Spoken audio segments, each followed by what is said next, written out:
Hello there. In today's tutorial, Ian and I are going to look at a Mantle of the Expert project that I have designed for him so that he can see something of the needs he will have to prepare and how he can get himself organised to make a good start. Now, I've prepared one that is not likely to concern Ian at the moment, in that I want to prepare a class of junior children to begin to receive children from overseas, so that gradually, as families from the West Indies or Asian families begin to move into the area, the children have a feeling for a multicultural society. So I'm calling this our Indian event. Now, as you can see, I've done certain preparations, and I need these because I need to feel secure. I also want to lay certain things in that the children can't argue with, because I must get the multicultural. Right. Yeah. And because I'm anticipating more Asian children, I've chosen an Indian circumstance, you see. Yeah. Now, I am never going to expect these children in my class to pretend they are Indians from either Pakistan or India or wherever, that they are Asians, I should say. What I've therefore done is decide that our class and myself will behave as Oxfam workers. So we are looking at the culture through the same kinds of eyes as we really do in our real existence, you see. Yes. Now, I have to decide, do I first develop the expertise of the children to work as Oxfam workers, whose task is, in my instance, that I've pre-planned, that we shall adopt an Indian village, we will examine it closely in order to decide how best to help it help itself. We are not going in to bail it out, because I do not wish to stress that we are better than they are, that we know more, that they are backward, but that they themselves have high skills, and that Oxfam workers study these skills and see how best these skills can enable people to support themselves on a wider basis, perhaps. Yeah. And so that is at the back of my mind. So I first say, do I turn them into Oxfam workers first, or do I create the village that they will finally adopt to study? And I decided I would create the village, because I felt it would create more attraction, and it would give me longer time to absorb them in the skills of the people. So I begin from very simple beginnings. So you see, all I've done is I've looked at a book of faces, and I photocopied some faces that are Asian. Yes. They're not in proportion because I didn't have time, and it doesn't matter.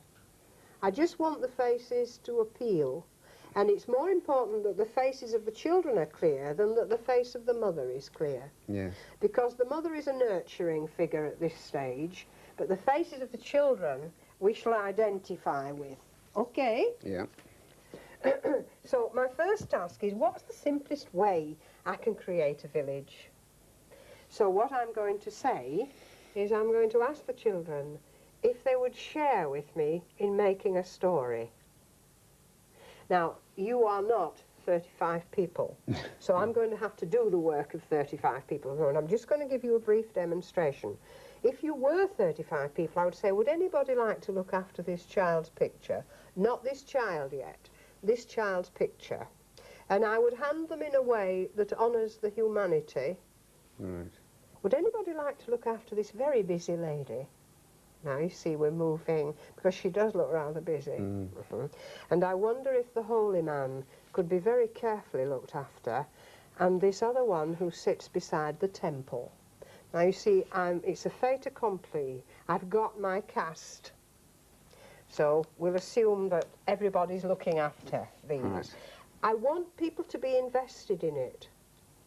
And so one of the best ways is to get the smallest decision from them. Who's got the little boy? Who's looking after the little boy? Would you mind just putting him in the street? Now, you see, I might say, we'll assume you're now the children. Do you think we could put, if this were going to be the village we're going to look at, could we put the well somewhere? Could we put the water somewhere where people go and wash the pots? Would you like to just have a thought over there where to put it?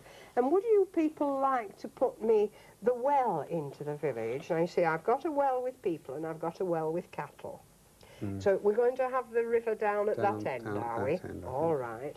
And shall we have the well? And so you see we're getting decisions. At this moment it's going to look muddled because this is far too small. This would be spread out. It's 4 yards long. So it'll go on the floor and it will form the natural holy space. The space we don't touch. The private space for the Indian village. So I do have a lot more room. People can get up and walk around. So we now have our well placed. I then want a very important thing, because you see, I'm using this to get into the curriculum, and I've planned you the first 18 lessons. So you'll be all right, you see. Great. They're so logical, you'll see how easily they come. Now, I need a railway junction, because I want to get into where do things grow in India, and how do they get to our village. So we need to put a railway station in, and obviously I would put it, if I could, you know, as far away from the river as possible. But people might choose to put it very close, in which case we're going to need a river bridge later, which gives me a bit more building science and leverages, you see, because we can construct a bridge and test it for weight. So first we then get all this. Now then, would you like me to help me make the high street? We can't do this properly yet, so you just mush those away. Maybe we could put the potter's shop in. And I've got here some oil jars. We need an oil shop where people can go and get oil in our village.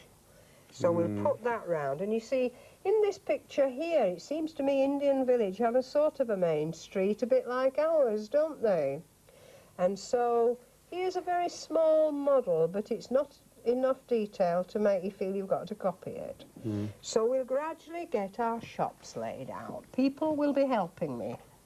We've got a sword sharpener, the armourer's shop. We've got a printing shop. You see, I want to get into the curriculum. So I want to be able to work in dyes and fabrics if I possibly can. And later we'll be looking at what level your children will be working at in the curriculum, and we'll tune yours to suit that. And then we've got the grain market here, and we've got a vegetable market. Shall we put that somewhere? And we'll leave a little bit of a street for the lady to walk down. It all looks rather muddled. There's the basket maker. And here's an ivory carver. That's going to be interesting, because you see, ivory is banned now. You can't sell it, supposedly. And there's a gold worker, and here's a jewel merchant.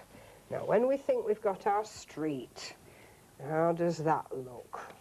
Now, we've got the well, and we've got the street. Now, can I tell you a story? Do you mind? Right. Where's that little boy gone? Here's the little boy, and where's the lady gone? Ah, here we are.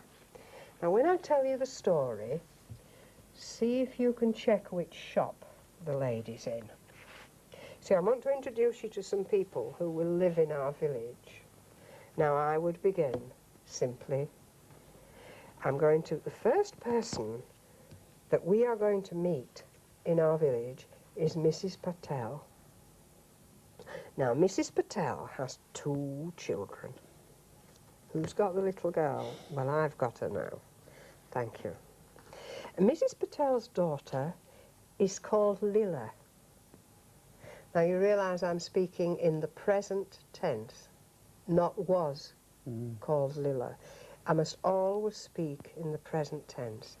Mrs. Patel has a daughter called Lila, and she has a son. Now, I might ask them to guess his name, just to see if Lila and Patel have made any kind of residences. Doesn't matter. I wonder what she might have called her son, because I want you to invest in my story.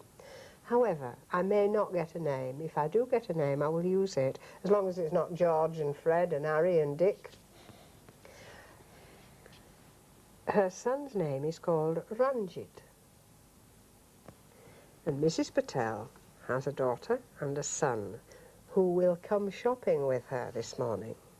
Mrs. Patel has other children and we shall meet them later. Now, the first thing Mrs. Patel does is she finds the oil shop where her husband works. Mr. Patel works in his oil shop with the oil jars. And Mrs. Patel, with Ranjit and Lila, walk to the oil shop in their village to get some rupees. You see, I want to introduce money. I want to get a rate of exchange. There are 37 rupees to the pound currently in the Financial Times last week. So Mrs. Patel walks into her husband's oil shop and asks if she may have some rupees to go to the shops. Mrs. Patel and her whole family are going to have a most interesting time shortly, because Mrs. Patel's brother is going to be married. And all the family will be going to the wedding.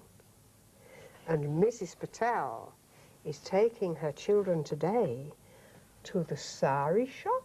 Can you see the sari shop anywhere? I think, is that the sari shop? They will go to the sari shop so that Lila can choose a sari. Now, I won't take you through the whole story, but briefly what I am doing here is, first of all, peopling a place. I have offered Indian images. All these are Indian images. I'm taking it slowly. You may think I'm being a bit patronising, but I haven't got the actual class. Some classes would need a fairly tough telling, and she put her money very safe, because she has to walk quite a long way, and she hasn't yet been to the basket shop to get the basket to keep the money safe. So do not suggest that we're talking here like this. We're pacing the story to suit the needs. And the more the children need to have an investment, the more I shall demand who's got the, who's sitting by the shop where, and so on. So you've got to hear the voice there that you need. All I'm doing is introducing an Indian vocabulary of an Indian shopping list. For example, she will buy saffron, and I shall have it written. Saffron, we'll put it in the market. Because they must hear it, see it, and handle it. She must buy ghee, which is a melted butter, but I shan't say that. Ghee, place it near the oil shop. We shall find ghee in the oil shop. She may pick that up when she comes home, back to her husband. She needs some charcoal. I'm wondering where she might get the charcoal. Now, there isn't a charcoal burner here. There isn't a charcoal shop. So how many people could I get discussing where you might find charcoal? Don't know whether it would be in the grain market here. By getting people to say, no, it wouldn't be there, you gradually get where it might be. It might be in that market there, and so on. I don't mind. I'm looking to see who's investing in it. Now, you see, I want to introduce the temple, because it's going to be very important for the wedding. So, you see, we need to put the sadhu, who sits outside the temple, and so I shall tell them about him and how the children place money in his bowl. So we need to place the temple where it might be amongst the well. Now you see, there'll be a fair bit of upping and downing of bits of paper and so on, but gradually it will become so. And I shall pass her for you to walk her to the shop, so that people gradually pick her up and take her and put her down whichever shop she's in. I am simply doing it for these undercurrent things. There's always a purpose in the outer structure, isn't there? If there isn't, I don't know what we're doing in teaching, and so on. Now, you see, I'm introducing the notion of a marriage, the notion of a festival, but I've done it through identification with children their age. Yes. That's why I haven't introduced the elder son and the elder daughter yet, nor the baby, because that is where I'll begin, you see. And so I've introduced the holy man, the sadhu. Ranjit has chosen a shirt colour to be made up. He doesn't just go in and pick them off racks, they are made for him. And I'm just wondering what colour would be a good colour for Ranjit to choose for his wedding, the wedding of his uncle. And, you know, people, discussing it is very important. Well then, shall we say, here's a blank piece of card. Can you just write Ranjit blue shirt? Yes. The shirt makers, and so on and so on. And that, I'm pleased the more people will help me. Now, this is my first lesson. Establishing the images in the eye, the identification with family life. I've made the mother go shopping. I know it's stereotyping, but it isn't for India in this sense for the wedding. But I've also established something which again will seem sexist. The man has the money. Now I have a purpose in this. I've thought about it, and I've decided, because I want the children to later start a banking business and to help the Indian people bank their money and know about interest and so on, and perhaps start borrowing for business development, I must have the shop with money. And so, you know, you pays your money, you takes your pick. So when you are starting things, you'll have hundreds of people will tell you the things you've done wrong. Yes.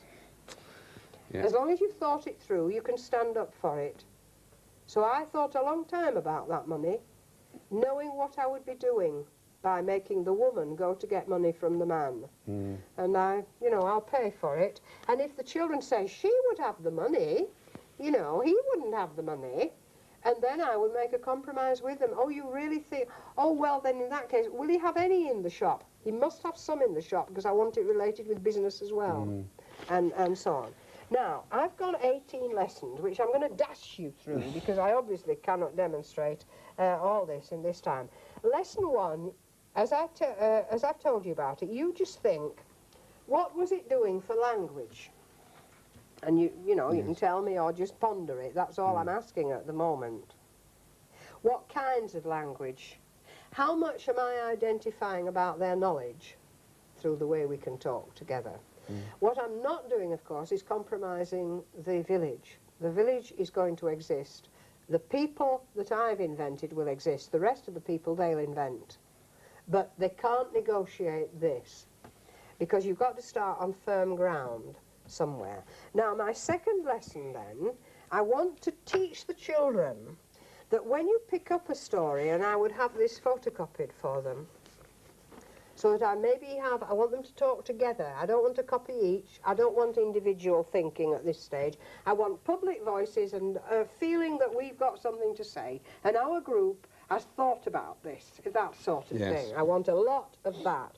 So the next lesson is, can they take a copy between 4 friends, whatever, and I would have negotiated this any way you feel comfortable and you think they would feel comfortable, stretching them socially as much as possible. I want them to look at it and look at the village, and we may do this tomorrow. You see, you said you felt you could start for 10 minutes. Yes. Well, this is the first 10 minutes. The second 10 minutes is going to be looking at the story. And if I give you a bit of coloured ribbon or string, it doesn't matter, anything I've got, can you plot your route that you think she took? Yes. And we know you're the blue group, you've got the blue string, and you've got the green string, whatever it is. And so you'll be moving about this, you'll be watching it, and I want to teach you that when you read in a story something happens, you can say, oh, well, if that happened, it must mean that. I want them to realise everything is full of implications. So you see, as she goes past the armourer's shop, then she goes past the armourer's shop and enters the sari shop to choose a sari for Lila. Now, so that must mean, so I would teach them a bit of this, presumably, either she'll have to choose it or Lila will have to choose it. Somebody's going to take a decision. somebody must be in the shop. She probably needs money to pay for it. They'll expect to be paid. Would it get wrapped up or not? We're not certain. So looking behind is what this second lesson is about, because I'm teaching reading skills. And I reckon that is one of the most important reading skills. Because I'm asking them to put a string round, I'm also asking them to make images. Walked past this way. Right. Because imaging is one of the high skills and will eventually lead people to be able to do examinations on books. And it's pretty late to be learning if you've got top juniors. You know, I call this 8-year-old stuff, what I'm doing now. So you see, I want them to, first of all, check the route. Second, choose 2 things they read that they can actually see the implications of. Like if she has to go to her husband for the money, what would be the implications there? Some will have a lot of implications and it's all done in discussion. And the third thing I want them to do is to make a list, and this is not discussion, this is copying, a list of everything she got, because I'm later going to process that list. So what they have out of this lesson is something to show for it. They've got ribbons on the routes, and we can see the crisscross. Some have chosen this way, some have chosen that way. And they've got a list they made as a group. Who did the writing? How did they negotiate this? Where did the pen come from? I want to see socially what's going on, you see. And when we've done that, I want to see if I can get a bit of public voice. So you're a bit more than 10 minutes. But a lot of this, you're free to wander and help, because they're in groups now. Yes. You can ponder on implications with groups you know may need a bit of help on that. Some may be slower at reading, but they know what the story is, they've already heard it. So they should be able to guess a great deal of what's in print. Now we want the public voice. That's very interesting. The Blue Group seem to have taken Mrs. Ranjit round, or Mrs. Patel, round and they've gone round by the back of the well. That's very interesting. I suppose the Blue Group had a very good reason in that, and I'm inviting the Blue Group to stand up and explain to me why Mrs. Patel went round the back of the well. Oh, you mean she sometimes meets friends there? Yes, she probably does, because that'll be... Yes, and yes, I can see there's a lot of women by the well. Yes, that's very... And I expect she wants to tell them about the wedding. So we're back into the public voice. There's your lesson number 2. Okay. What you've got to notch up, though, is what have I done in English?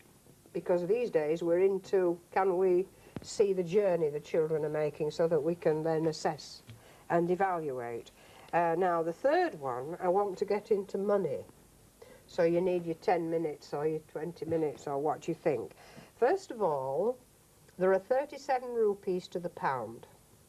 So I'm going to decide, and I'm very poor at maths. I shall have to think this one through very carefully. That's why I've done it number 3 lesson, not number 1. How can I make a bar chart with the groups? Now I might have to make the first one on the blackboard. 37 rupees to a pound.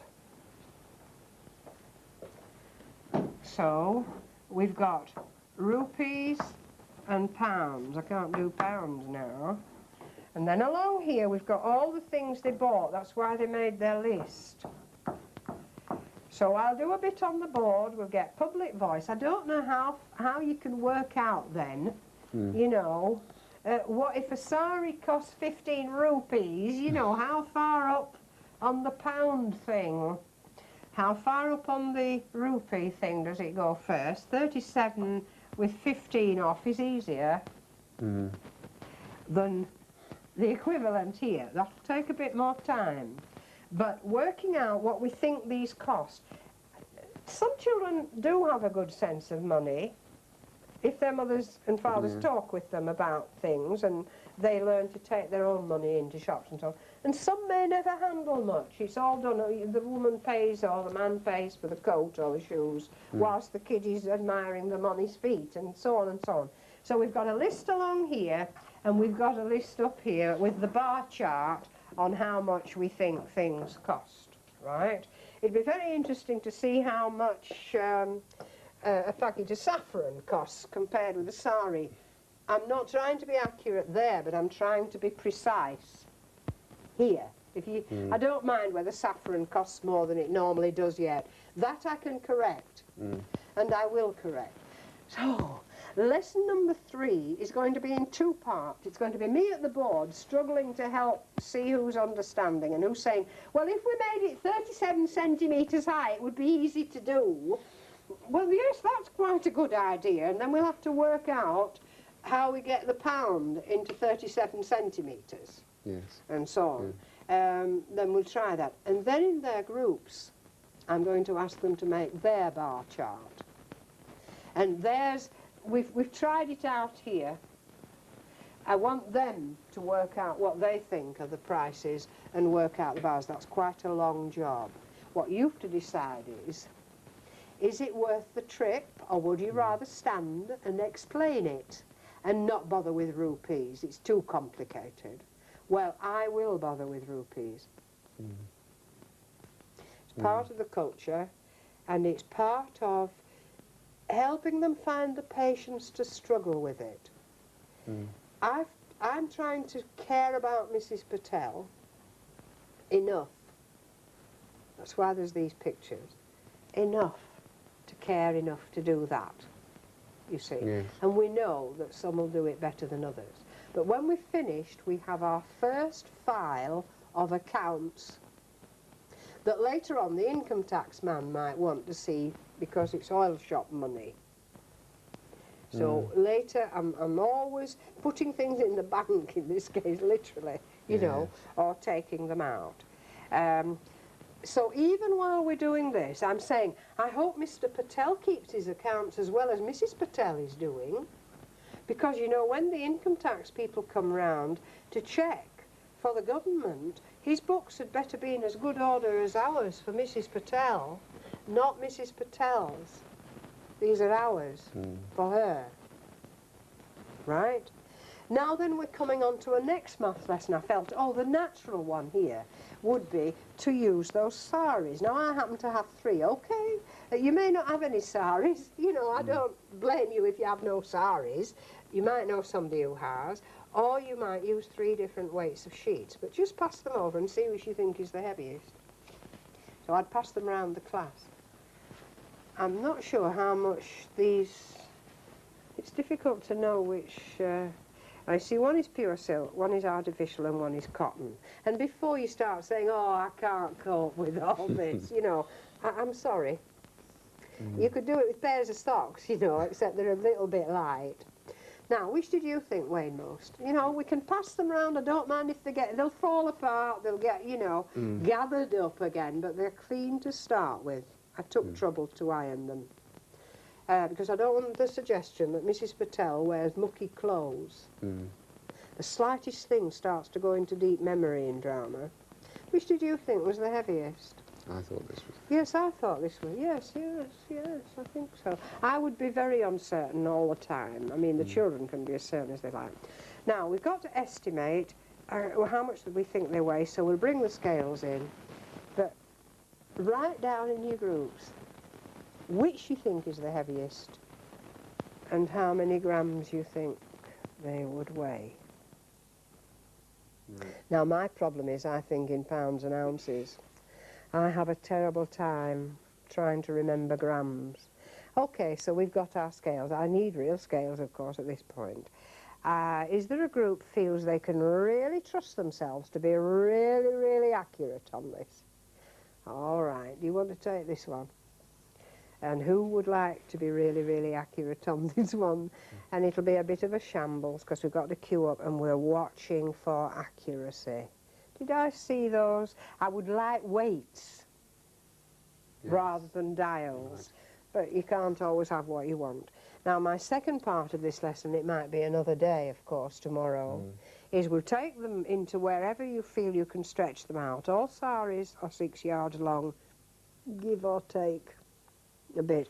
I mean, that shopman might have been a bit mean, but this one has a border.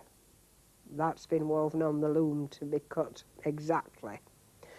Now, if we spread them out, how many ways can we find of estimating how long they are? So there are no measuring tools except what we've got. I'm looking to see what concepts the children have, and they're still in groups. I want them to talk about it. But now they've got pen and paper, and I want them to write down just the kinds of tests they applied. You know, we laid Marie down and we rolled her over, and it took 15 rolls, and you know, and then we tried Trevor, and he had a thicker jumper on, and it was fewer rolls, whatever they choose. It will look very odd, of course, but teachers are used to that in school, aren't they? People doing strange things.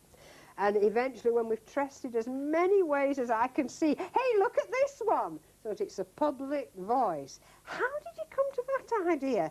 That's amazing. I would never in my life have thought of doing it on elbow points or whatever. Right. And she did it on handstands. Good heaven. And so then we come to the rulers. And so we check it. Now I'll expect a fair amount of written work now.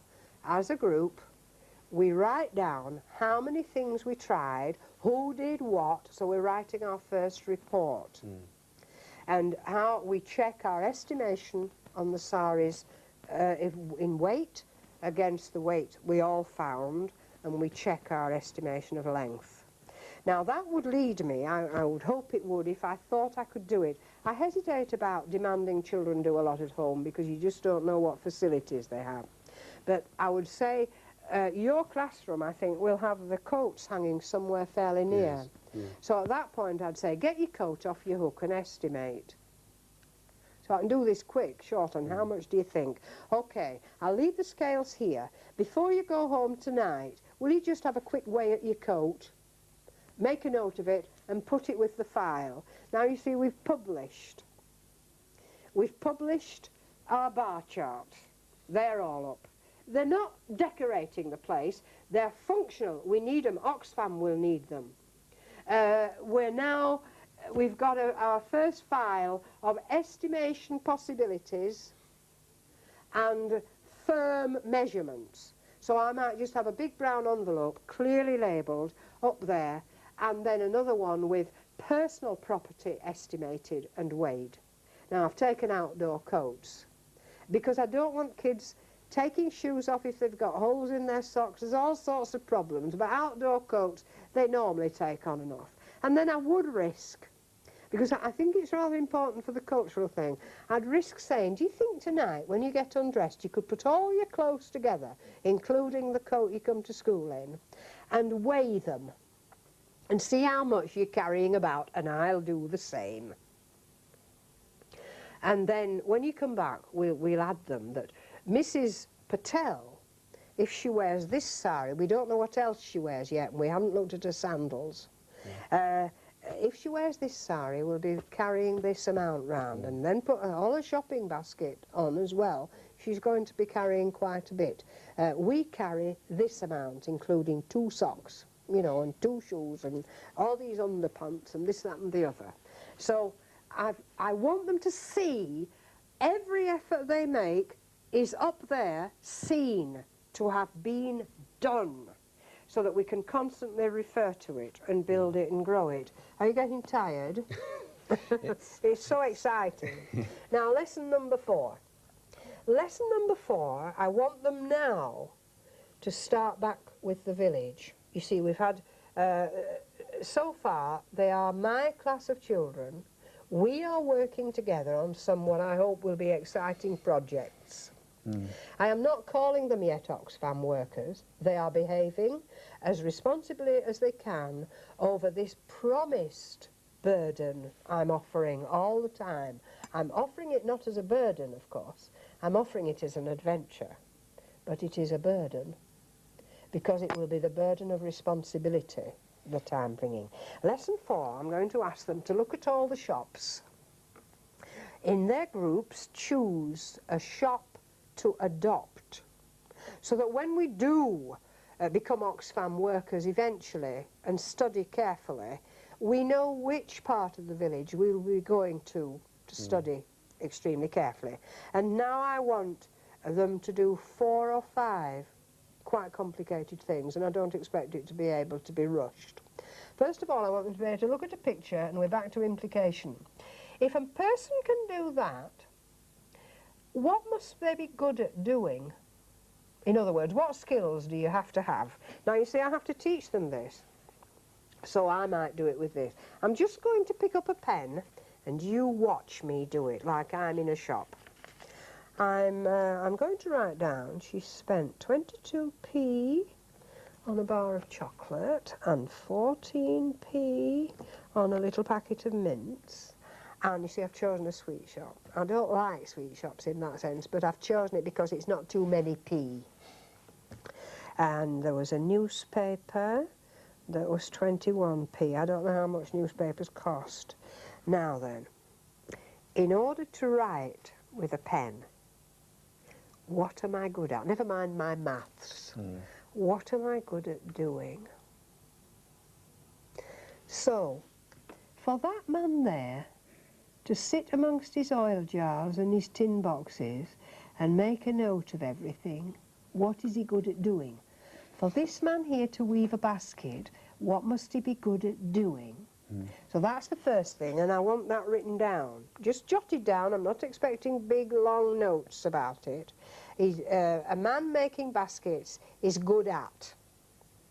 The next thing I want is what sort of prices, if he's good at doing that, like you can see it might take a while to weave a basket, wondering how many rupees he would feel he could charge for his basket.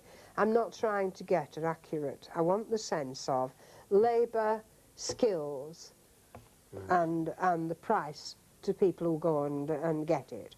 And then if there's any sort of notion about where he might have gone to get those goods, where does he go to get those things that he uses to make his basket?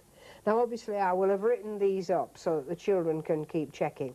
I'm busy going round the groups. Oh, they're still on skills. These people are now getting, because they don't want to talk much, they don't get on very well. They thought they might, but they don't. So they've done skills in a flash, and they haven't gone deeply enough. So they're now on to pricing. Money interests them more. It'll be all at different levels, and if you're the sort of teacher who likes all the children to be at the same level, doing all the same thing at the same time, I would say don't come for any more tutorial. Yes, this could be chaotic, I can see that. Now there are two things I want to get into, and these are the two that really matter here, though we've gone through the other to get the jotting practice. How do they make their shop safe at night so that the goods don't disappear, or dogs could get in and sleep there perhaps and damage things? Well, there are no apparent locks on these shops. None of these pictures show any frontage. Just wondering what kind of, because now I want to see what their imagination will bring them to about how on earth do you shut your shop up? Now they may decide you take it all home. All them oil jars, you know, they have to be carried on donkeys. It takes you longer to get them out and put them back than it does to sell them. But I'm interested in how they see security. And the second thing is where they keep their money to keep it secure so that it's available to them tomorrow. So that is a very big language lesson. It's a lot of talking about implication. Some of it is describing an imaginative picture, then turning it into writing, because the groups are talking, then they're writing. Who is now writing? Can we delegate, you know, and so on and so on. And then the two elements of security. So my lesson 4 is back to quite a lot of English. Now I'm going to ask for some abstract art. You see, this is me being secure. I know I'll get into the curriculum. And I know it's logical and reasonable. Because we dealt with locking up and security and where you can go and where you can't go in a shop a bit, you see, I'm going to now ask them to take a fairly large piece of paper, if I can afford it. Computer paper is quite handy for this. You can tear off 3 or 4 pieces. Word processors these days, you know, I use a bank. They give me it. The local university will often make a negotiation with you. I'm not asking you to use good art paper. I'm asking you to scrabble around and find scrap. But I'm asking them to colour code, and I might show them a Mondrian painting, which is blocked in colour, and say, see, this man's painted all these different colours. If we were going to use colours to show in our shop where the precious things are, can you paint the block of colour where the precious things are on the floor or up a shelf or whatever? And can you paint in another colour where the public can be in the shop? So you've got a floor ground plan of your shop, and it's going to be done in terms of symbolic colours. What colour does this group? They're doing it as a group. So they'll have to share a brush and discuss and argue. What colour shall we give to the general public? Now will you mark in colour the place where the person is when nobody's in the shop? They might be busy or they might be just quiet, but paint where they tend to be with a blob of colour. And then will you paint their movement, you know, their footprints or a trail of colour to where they go when they are expecting somebody to come into the shop. So what we actually have is a sort of colour chart of space in the shop, and you may say, well, I don't see the point of that at all. But you see, what we're discussing is a shop is a private place and a public place. And there are goods to be kept safe, and there are goods to be offered, and there are goods to be exchanged. It is a social event. And later, when we come to study in this village, we must know. Because those Indian people who live there do know. And they can take for granted that Mrs. Patel will know exactly where she can go and where she can't go, and how close she can go. Because they are beginning a sociological study of culture. How close may Mrs. Patel feel comfortable standing near a male shopkeeper? I'm not asking this yet, but that's where I'm heading, because that is one of the most important things about cross cultures. That we begin to see how close I ever come to you and never any closer. Yes. Under what circumstances can we touch one another in our classroom? Can I reach over? How near can I go? What do you do when I do, for example? And so on. So I'm planting all the time for the future. Because I reckon a teacher, you see, is a stirrer of possibilities. I'm not an arriver, because I don't believe I'll ever teach anybody anything that they'll actually finish knowing. Any more than I've learned more from doing this than I've ever thought about, that I even knew about when I started. Now, lesson 6, we now have as many paintings, and they don't have to be good paintings, you see. I'm not asking them to paint people, goods, shops. All I want is a Mondrian, and who knows, we may get one, you know. But a Mondrian is the best model I would have to show them what I mean. So we can put these up in the gallery, and then I want some more public talk. If you can stand by your social document, because that's what it is. It's not a picture. It has been painted, but it is not a painting like Mondrian. It is a document by which I can explain to you why we think the goldsmith keeps his gold here. We've done it yellow because it's just round the back of where he sits. That blue bit is his place when there's nobody in the shop, and so on. I want to get more and more the public voice and debate about it. I can see the logic of using yellow for gold. That would really warn me. Yes, yes, yes. Blue's interesting. It's funny how you think of blue for a man there, yes. Because wasn't it a blue sari she chose for the wedding? It's interesting. Do you think colours have male and female characteristics? And so on, because we'll later get on to colour coding some of our social studies, you see.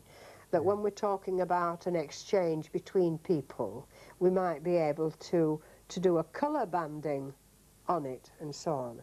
So we can start a dictionary because we've got all that list of ghee and saffron and goodness knows what, sari. We've got the names that we already know, and so I'm going to suggest that we just sit down for 5 minutes and I rattle off some words, and if you think you can write a long one quick, you write that one down. Who can write saffron quickly? And then we'll do an alphabetical arrangement. Now in this dictionary all I would do is punch holes in them and hang them up on a string, so that people are always taking them off the string, putting a new word in, doing the dictionary sorting, and it's public. I want to see it. And we can see, we now know 37 Indian words. Gosh, you wouldn't think it, would you? My goodness me.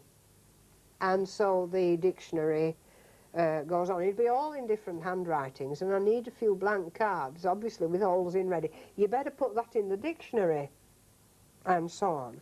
Now, lesson number 7, we've got a few Indian names.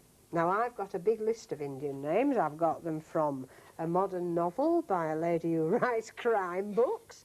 As long as you get good writers, you're okay. I've got Desai's wonderful book that I'm going to read to the children. She's got a load of wonderful Indian names in there, and they are all modern. That village really exists. This one exists in the mind, but is authentic to the culture. So I've got a lot of names from that. I won't bother showing you them all, but I've written them up. And they're on cards to separate them out. I want to share. I don't want lists that I own. I want to be able to say, you look after those and you look after those, and we'll all use them for the moment, and then we'll put them back and hang them up on another string. I have a lot of Indian names from this one of again, the modern doctor who works from a wheelchair because she has a broken back, and so on and so on. So I've got all my names, and what I want us to do now, we know which shop we are going to adopt, and we're going to decide who lives in that family. I don't care if they put me 22 people in the family, because they may think Indians do have, you know, different generations living together. I shan't say anything about that. I shall just say, you can invent as many people you're prepared to study when we get there. So feel free and just get a sense of how old people might be, you know, which generation they belong to in your groups. And then we'll start, how do you do a family tree? So I'll do my family tree. Mine is unusual because I have no father, and I never had a father. So that it's not a private matter that worries me much. So I might put that in, because there may well be children who are of that kind. I don't know, it's not my business. But I think I could put that in. So I have to leave a sort of line blank. I can't bring anybody in from that side. So I've got a very strange family tree. But we shall start with the oldest in that we've got. And when we've got them all ranged down, and some will invent more than they can cope with, and some will only have 2. They've had them all lost in a bus accident. You know, it doesn't much matter yet. We then do our family trees, and then I shall start discussing ages. I'm always interested in how old people feel to 9-year-olds. So, you know, how old is 80? You can tell she's 80, can you? You can see her in your mind. I see. Oh, well then, yes, if you can see that, she could be 80. Yes, yes, yes, if she's got warts all over her face, yes. Maybe she is, yes, and so on and so on. So we'll have a family tree, we've a shop now, and we have the ages. So we've now got a cultural unit to study. Now, as soon as we've got that, obviously, I have to do a fair amount of publishing. You may think, spend my life putting things on the board. Well, in the beginning, I probably will, but gradually I'll say, you better put those on file. Big brown envelopes, newspaper will do if it's strongly bound. It doesn't much matter. As long as the labels are very precise, because the government and so on, you know. I now want, using these figures that I've been given, I now want to be able to do a census of the village. How many over the age of 80? Now you see, I've got to have their records in order to do the census. So one of the things about this is you very critically select what you must do before you can do the next thing. So I must create my shop before I can get it adopted. I must then get my family. I then must get my family aged and sexed.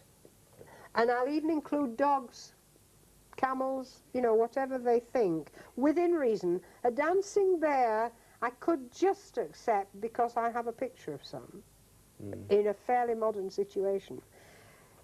But 2 man-eating tigers living in the back, I think I would probably say, I think there's something wrong with your observation. I think they're probably stuffed. Because I don't mind having a laugh, for goodness sake. No. So we'll do a census. Now, you see, for some groups, that'll be quite hard. How many above 80? Where did you start counting? Well, I thought there were 17 more than 80. But I started at this end. Well, you've missed that one out.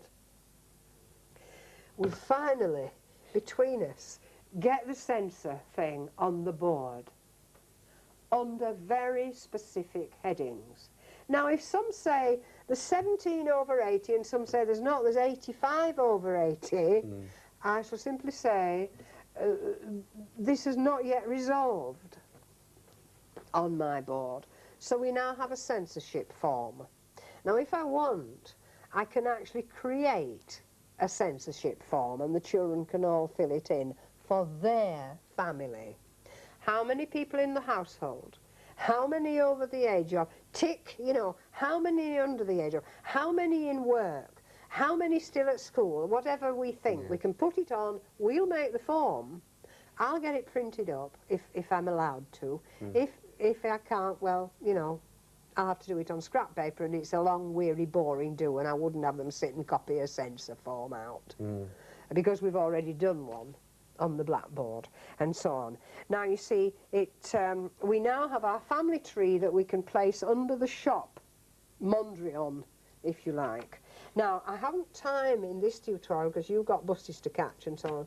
I'll just very quickly tell you the next lesson would be on language to introduce children how to look at characters in a book, whether they are power helpers or power takers, because all stories are based on those two elements. All stories. Who gives power and who takes power within the story.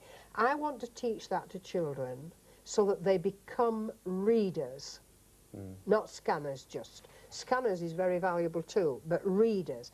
Reading can be taught because it's to do with visualization and realization of energy from the different people. I have to find a way to do that, which I've designed, but I haven't time today. Then I shall start reading this story, because this introduces the purposes in life. You see, she is Indian. She's better than any story I can tell. It'll divide into 23 storytelling times, and we shall make a big chart together of who's a power helper today, and we shall gradually get the whole thing visual, because I'm teaching something for the whole of their lives. And so it goes on. We have wax museums, and so it goes on. We're into maths, we're into cookery, we're into science, we're into estimation, we're into measuring, you see. Now, I don't know if you're worried about anything. Just a bit daunted by the amount of work involved, I think. It's just, it feels like there's an awful lot of things that you have to think about to prepare beforehand. Would you say you are not thinking now when you teach? No, I'm thinking in a different way now. I think that when I look at it, I realise, when I look at it doing a project at the moment, I prepare when I know what I'm doing. And I think that the problem when you look at something new is that you can't see where to start. That's right. And I'm using a projective imagination. Yes. to predict, but I'm very flexible. Because I've predicted, I can change. If I haven't predicted, I'll be lost. And I don't know how often you recover from feeling lost. I never need to. I really never need to, Yeah. because I'm never lost. And, you know, the question I would ask you is, would you rather your children were taught with something of this system or the hit and miss business? And that's the choice Yes. we all have. Yes. Now, I'm comfortable with this because I can't bear the hit and miss system. And the difference is, one is a teacher technician and one is a teacher artist. They are different. They are not necessarily better, because a really good teacher technician is a good one, but very few are good teacher technicians. They get too bored. They repeat work. They do what they did last time. But this way I shall not be bored. I may have wrinkles because my face gets used a lot, but I shall never be bored, and I will never be weary. I will constantly be looking at the children as people, learning, and I will be learning. So you see, you really take your choice. And I've made mine through accident, I think. I think it's once you get more confident with handling the material, it will be easier. Yes. But I can see that there's a lot of hard work to be done. And you mustn't take my model. No. I did it to just show you something a little bit more developed. And you see, my first 18 lessons came as smoothly as that. They're absolutely logical. And when they come to be the Oxfam people studying, they will really do a sociological study. And we haven't had to do any preaching about how these people are as good as we are. It's very exciting. Yes, yes, I'm looking forward to doing one myself now. Good. I'm very pleased.